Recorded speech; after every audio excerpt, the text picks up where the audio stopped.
My lesson plan is about our body parts, and to plan my lesson, I used the 4K blank lesson plan. And I think this is a really great tool because the first 2 pages are a lesson planning template. And this template has a lot of different aspects that you can fill out in it. And I think that it allows you to plan a really comprehensive lesson and know what standards you're going to tackle, exactly what objectives you have in the lesson, the focus question if you want to have one, what materials you're planning on using, the vocabulary that you want to focus on, and the actual procedure that you're planning on doing. And on the back, there is a section for determining what assessments you're planning on using. And the following pages will be actually that chart that you can use for the assessment.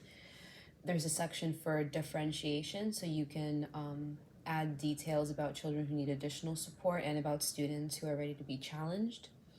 Another one is about students with IEPs and for English language learners whose first language is not English. Then there's a teacher tip and a teacher reflection section. I used this chart to plan for my lesson before starting the instructional day.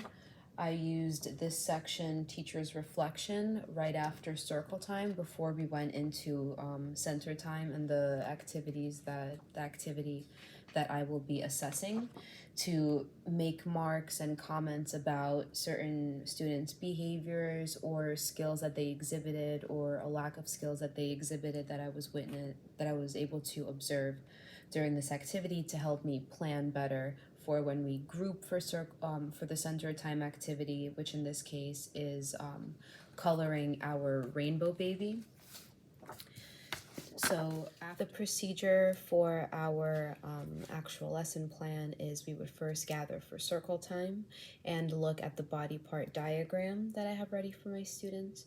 And I will ask students to name body parts that I point to, which will help them utilize their expressive language. And I would also be naming the body parts and continuing conversation about them, about what we can use them for, what we have used them for, and like demonstrate things like clapping, like jumping with your feet, blinking with your eyes. And after, we would proceed to read Hello World collection My Body by Jill McDonald. This is a very interactive and interesting book that describes different body parts and what people use them for. It also contains a lot of really interesting facts on each page, really unusual facts about each body part, like that houseflies taste their food with their feet, and this was a fact on the page about feet. This book also promotes multicultural awareness because there are students of different hair and skin colors, and there is even a student in a wheelchair, which I don't think I've ever seen in a book. So as we read through the different parts of the read aloud, I ask children to point out their own body parts, such as their legs, their hands, their fingers, their hair, and we talked about what we could use these body parts for, and the children provided examples. And after this shared read aloud, I used this section, teacher's reflection, right over here to make some comments about what I observed, about the student's behavior that would guide my next activity, which would be coloring our rainbow baby in the art center and playing hospital in the dramatic play center. So in the art center, this is the activity that I will be assessing. Children will choose between one of these two coloring bodies, and they'll have to follow instructions that I give them about what color to color each body part. And while I am doing this, Miss Lila will be in the dramatic play area having a teacher-initiated activity of playing hospital with our students, where children will bring their dolls and have the doctor check out maybe their leg, maybe their head. They'll describe that perhaps the baby's arm hurts or the baby's tummy hurts, and we will be using that vocabulary and encouraging them to use both their expressive and receptive vocabulary in both of these activities. I chose this assessment tool because I think that it encompasses everything before the lesson, everything during the lesson, and then allows for you to add more comments after the lesson, so you could really have a full picture of the lesson, the goals that you are trying to teach, the vocabulary, and as well as the results of your assessment that you were able to make during observation time for whatever activity that you choose. Bredekamp explains that an indicator of effective assessment is that it is developmentally and educationally significant and addresses important learning goals and standards in the curriculum. So this document has two sections in which you can put the standards that you are looking for on the first page, and as well as the second page where you are making your assessments. And this allows you to stay conscious of the goals and what you are testing for and what you are expecting these students to be able to do.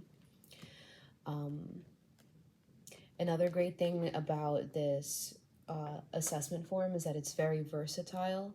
So I can change these assessment questions 1 and 2 to virtually everything that I would need to check, unless a chart is not enough to relay the information that I'm checking for. So you could have all the students' names on the left side and then any questions. And this actually helped me a lot because during my first group that I did the coloring activity with, I realized that there were too many students in my group and that I was asking for too many vocabulary words. And I also realized that whether they colored it correctly or not did not really test their knowledge. So I just wrote in the comment section whether they were like on task, kind of not on task, or very uninvolved in the coloring procedure, and focused more on whether they were able to display expressive vocabulary knowledge of these terms